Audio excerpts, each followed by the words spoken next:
Soak garlic this way, and you might start seeing it in a whole new light. For years, many people have used garlic as a common kitchen ingredient, but why does something so small appear time and time again in home remedies? Why do some people soak it in vinegar while others mix it with raw honey? And why can the way you peel or heat it change the final result so much? Furthermore, there is an important detail. If you treat it with too much heat, you can lose part of what makes it so valuable. Stay until the end, because today we will see step by step how to prepare garlic in two simple ways and how to peel it much faster without complicating things in the kitchen. In today's video, I am going to share two methods I usually use to soak garlic and make the most of its benefits. In addition, I will also show you 5 different tricks to peel it very quickly in a practical, clean, and comfortable way so you don't waste so much time when preparing your recipes. The garlic I'm going to use is whole garlic with its cloves still protected by the skin, because this time I want to keep them whole to pickle them. I am sure you already know many of the properties that have made garlic so popular.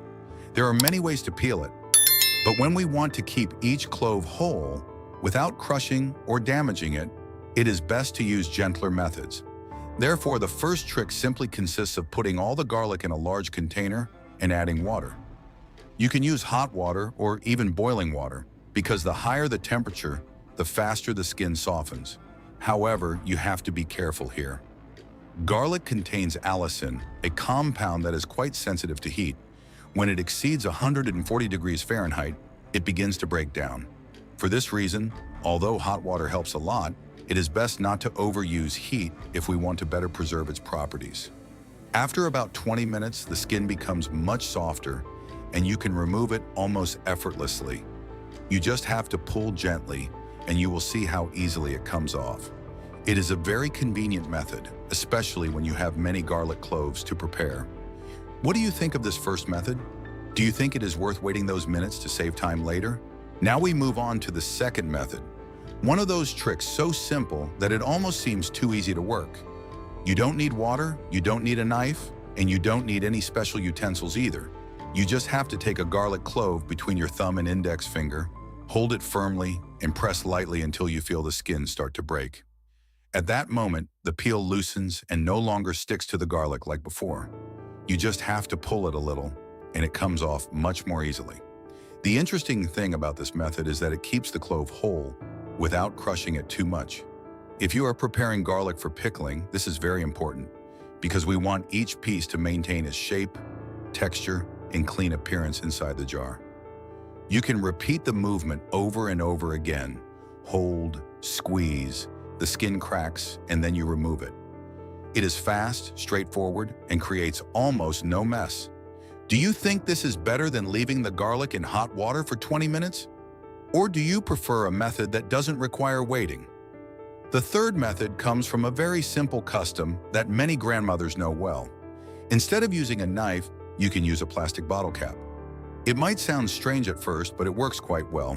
You just have to rest the cap on the garlic skin and use it to gently lift or scrape the peel.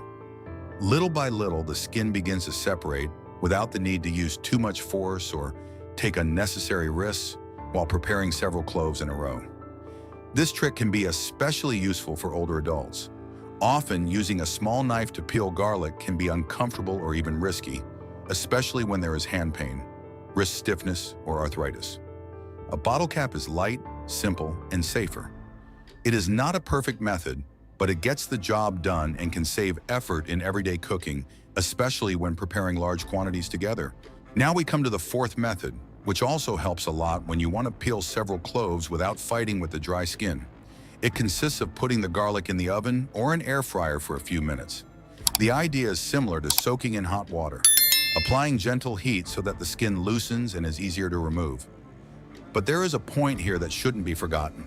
Garlic contains a lichen, and that substance begins to lose its strength when the temperature exceeds 140 degrees Fahrenheit. Therefore, if we use the oven, we must set it to the lowest possible temperature and leave it for only about 5 minutes. After that time, the skin no longer feels as stuck. When touching each clove, you notice that the peel separates much more easily. There is no need to scrape too much or dig your nails in. You simply pull gently and the skin comes off almost by itself. It is a convenient method, especially when you want to save time.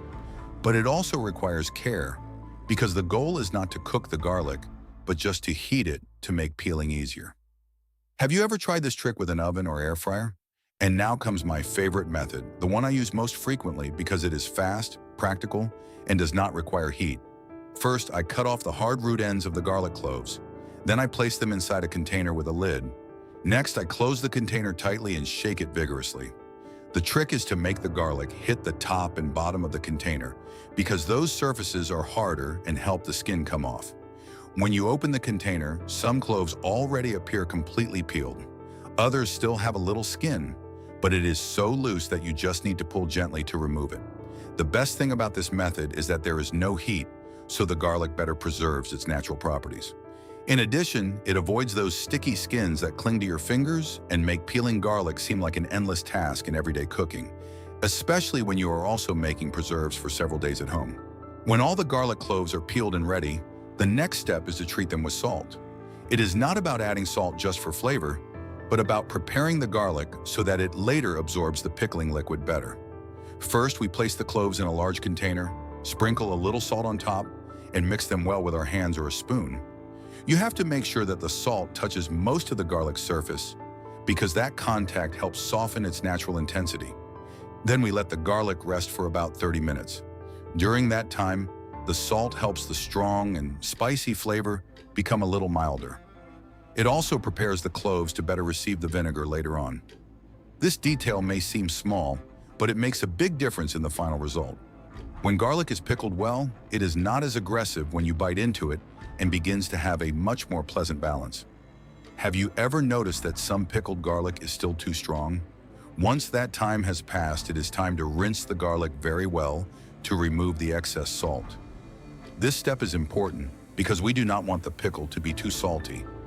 After rinsing comes a part that we must not skip under any circumstances. The garlic must be dried completely. If moisture remains on the surface, that water can cause the garlic to spoil inside the jar.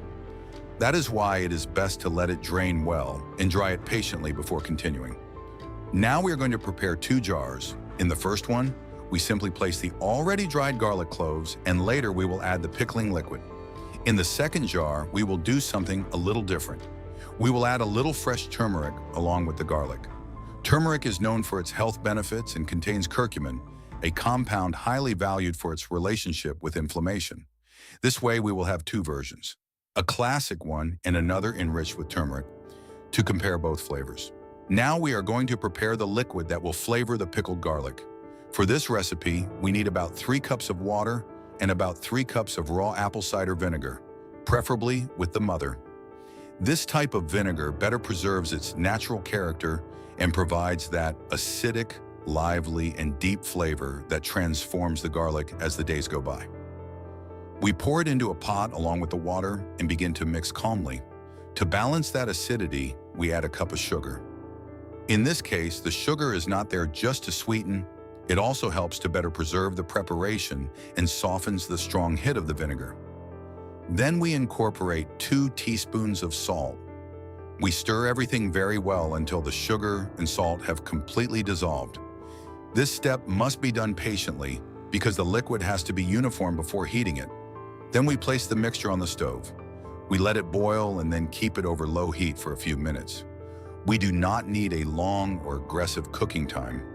We are just looking to integrate the ingredients well and prepare a clean base for the pickle. Once ready, we turn off the heat and wait for the liquid to cool completely. This detail is essential. If we pour it hot over the garlic, we could affect some of its beneficial properties, just as happens when we subject garlic to too much heat. When the liquid is cold, we add it to the jars until all the cloves are well covered. In the first jar, we will have a classic version with just garlic. In the second, the garlic will share space with the fresh turmeric, providing a more intense color and a different profile. We close the jars and let time do its work. After 2 or 3 days, the garlic can already be eaten. Its strong bite begins to soften and a light acidity appears. But if you wait 5 to 7 days, the flavor improves much more. Would you have the patience to wait, or would you try it sooner? just to feel how it changes from the first few days inside the closed jar, sitting quietly at home. Now I want to share with you another very simple way to prepare garlic at home: fermenting it with honey.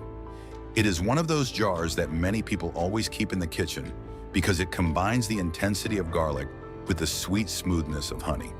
To do it right, the most important thing is to use raw, unpasteurized honey.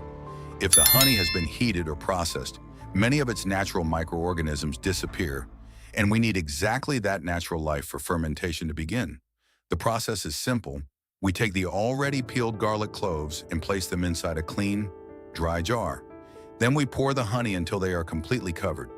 There is no need to add water, vinegar, or sugar, just garlic and raw honey. Afterward, we close the jar and let it sit at room temperature for about 14 days. During the first week, it is a good idea to flip the jar once a day so that all the cloves remain well covered and the honey reaches every corner. This step also helps prevent the garlic from being exposed to the air. Little by little, the honey begins to change. It becomes more liquid, takes on a darker color, and absorbs some of the garlic's strong character. When you see that change, you know the mixture is ready to enjoy. The beauty of this method is that it doesn't use heat, so it preserves the natural goodness of the garlic in a very practical way. In the end, both pickled garlic and honey-fermented garlic show something very simple. Sometimes the most powerful remedies don't come from rare ingredients, but from humble foods we already have close at hand. Which of these methods would you try first?